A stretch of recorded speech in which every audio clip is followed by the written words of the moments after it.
السلام عليكم ورحمة الله، ازيكم عاملين ايه؟ يا رب دايما تكونوا بخير. هنعمل مع بعض النهاردة شوية كبد وقوانص كده بجد خطيرة، سهلة وسريعة موفرة جدا، يعني الى حد ما يعني مقارنة بالاسعار اللحوم والفراخ والحاجات دي.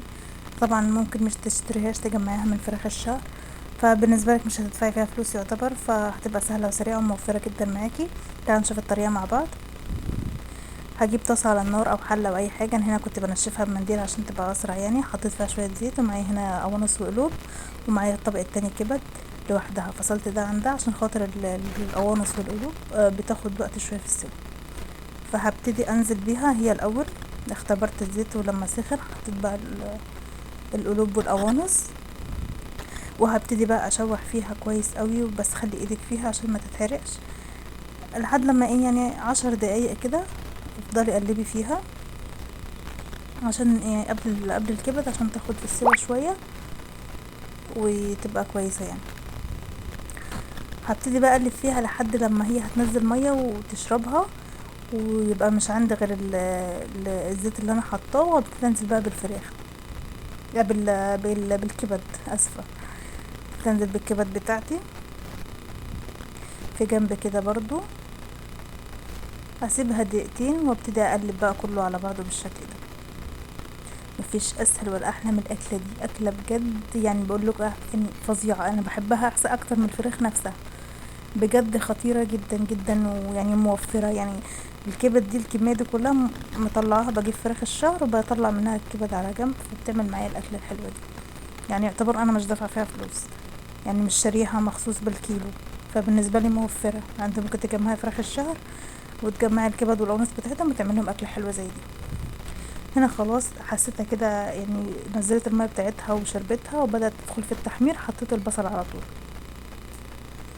ابتدي بقى اقلب واشوح البصل معاها. البصل ده انا كنت مقطعه فيه فصين توم، تمام. كسلت افرمه الصراحه، فقطعته كده بالسكينه على البصل وحطيته، يدي ريحه حلوه ويدي طعم حلو قوي للوصفه. هبتدي اشوح بقى البصل كده. طبعا البصل برضه هينزل الميه بتاعته وهيشربها، هينزل كل حاجه لوحدها، هتنزل الصوص بتاعها وتشربه تاني. هنزل كمان طماطميتين متقطعين كده صغير، وابتدي اقلب واشوح بالشكل ده. وصفه سهله جدا، مكوناتها موجوده في كل بيت، يعني شويه كبد وقوانص وشويه خضار، عملتي عظمه وغدوه حلوه جدا وجميله. تقدري تاكليها برز بشعريه، تقدري تاكليها بعيش، تقدري تاكليها بمكرونه زي ما تحبي. نزلت بفلفل الوان، ما عندكيش فلفل الوان ممكن فلفل اخضر عادي. بتحبي الحراق حطي حراق، ما رضيتش احط حراق عشان عندي اطفال، بس لو حطيتي حراق هيديها طعم جميل كمان.